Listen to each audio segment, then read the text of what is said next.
Hi everyone, my name is Julissa Rocha. For week 1, I will be going over foundations in software exploration.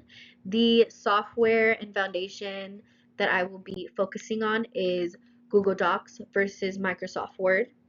I will then explain the pros and cons and relevancy to education of both, and then I will end with a personal technology reflection. First and foremost, what are these softwares? Google Docs is an online word processor offered by Google and a Google Docs editors. Microsoft Office is a word processing program developed by Microsoft. Now I will be going over pros and cons of Google Docs and Microsoft Word that are relevant to education. Starting off with Google Docs, pro number 1 is that it has real-time collaboration. So students and teachers can work on the same document simultaneously, which makes group projects and peer editing easier, not only for the scholars, but also for the educators. The second pro is that Google Docs is accessible anywhere, so it works on any device with internet access, which I think promotes learning inside and outside of the classroom, which is a big help.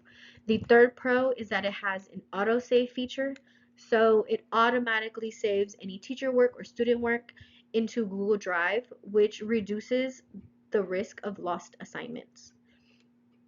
The cons for Google Docs, number 1 is that it requires internet access and offline editing must be enabled in advance, which can be a barrier for some students that don't have reliable Wi-Fi or don't have access to any at all.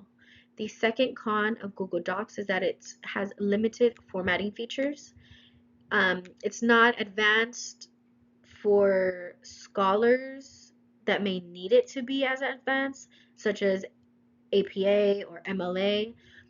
The third con is that it is dependent on Google accounts, so students must have access to a school or personal Google account to be able to access Google Docs. Moving on to Microsoft Word. One pro of Microsoft Word is that it is accessible offline. The second pro, it has advanced editing features, which can be very useful for scholars that need those editing features. And the third pro, formatting and citation support, which I think is a huge help for scholars that don't know formatting or citation. This can help them with that. The cons for Microsoft Word, number 1 is that it requires a subscription or a license. Most schools don't have access or don't buy the subscription, so this may be a barrier for some scholars. The second con is that it has limited collaboration. Unlike Google Docs, it doesn't have real-time collaboration unless you add someone or enable that editing feature. The third con is that it is complex for younger students. So younger students in elementary may not understand the amount of things that are in Microsoft Word. Now I will be going over key functionalities of Google Docs and Microsoft Word. For Google Docs, it has real-time collaboration. You can share or add anyone and they'll be able to work on it at the same time. It has many different templates, formats. It just does not have as many tools as Microsoft Word, such as fonts, designs, and layouts. If you can see on the picture that I added for Google Docs, it only has File, Edit, View, Insert, Format, Tools, Extension, and Help, which is much less than Microsoft Word. The cost for Google Docs is it is free with a Google account. Moving on to Microsoft Word, it has spell check and grammar tools, reference tools, designs and layouts. There's no real-time collaboration unless it is shared and the settings are changed, unlike Google Docs that does have real-time collaboration. And the cost of Microsoft Word is that it requires a Microsoft 365 subscription or a school license. If you can see the picture that I added, it has much more than Google Docs.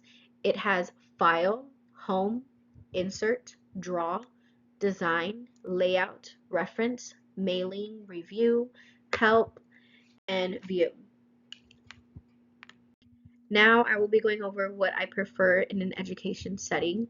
For an education setting for scholars specifically, I prefer Google Docs. It is simple and easy to use, and scholars can work on their own device and still in a group. And also, it is free with a Google account. For an education setting for educators, I prefer Microsoft Office. It is more complex and is connected to OneDrive with advanced formatting tools. And finally, for my personal technology reflection, as an educator, I've only used Microsoft apps. For the past 4 or 5 years, I've become a pro at it, and it took me some time because it is very complex. But the main ones I love using is Microsoft Outlook and Microsoft Teams. Microsoft Outlook gives me my emails, it has a calendar. I can set reminders. I can set days that I won't be in and send that invite out to my team to let them know so that they get the reminder the day of or the day before. It gives me the month to where my admin can tell me, oh, this is what's going on this week. So I remember, and it gives me a reminder the day before or even 15 minutes before the actual meeting happens. I love Microsoft Teams because it keeps me in communication with my fellow educators, my team, my admin. They send important dates, important messages. I also get to communicate with my team through the day using Microsoft Teams. So that is the end of my presentation. I hope you liked it. Thank you.